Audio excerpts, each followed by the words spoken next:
आणि यानंतर अशी बातमी आहे पंतप्रधान नरेंद्र मोदी आणि शरद पवारांच्या भेटी संदर्भातली।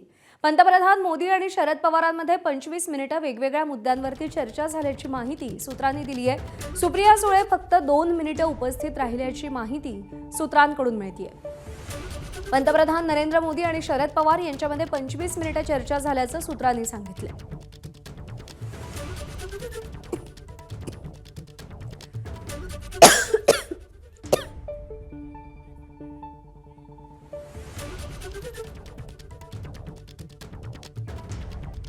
आपल्याला या सगळ्या संदर्भात अधिक अपडेट देतील निलेश। 25 मिनिटे दोन महत्त्वाच्या नेत्यांमध्ये चर्चा झाल्याचं कळतंय। कोणकोणत्या मुद्द्यांवर चर्चा झाली?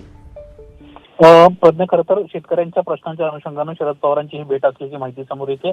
या अनुषंगाने शरद पवारांच्या आणि सुप्रिया सुळेंच्या वतीने एक निवेदन देखील पंतप्रधान नरेंद्र मोदी यांना देण्यात आलेलं आहे। मात्र ज्यावेळेस हे निवेदन देण्यात आलं त्यावेळेस अगदी 2 मिनिटं सुप्रिया सुळे त्या ठिकाणी होत्या। त्यानंतर मात्र पंतप्रधान नरेंद्र मोदी आणि राष्ट्रवादी काँग्रेस शरदचंद्र पवार पक्षाचे प्रमुख शरद पवार यांची 25 मिनिटे चर्चा झाल्याची माहिती आता समोर येताना दिसते। खरं तर मागच्या काही दिवसांपासून सातत्यानं राष्ट्रवादी काँग्रेस शरदचंद्र पवार पक्ष थेट एनडीए सोबत जाऊ शकतो, या एनडीएला सध्या जी काही विधेयक आणायची आहे त्या अनुषंगाने शरद पवारांच्या राष्ट्रवादीची मदत होऊ शकते, अशा सातत्याने चर्चा येत आहेत। आणि याच अनुषंगाने जर पाहायला गेलं तर ही भेट जी आहे ती अतिशय महत्त्वाची मानली जाते। खरं तर प्रदेशाध्यक्ष शशिकांत शिंदे यांना ज्यावेळेस विचारणा केली त्यावेळेस त्यांनी या सगळ्या चर्चा ज्या आहेत त्या फेटाळल्या आहेत।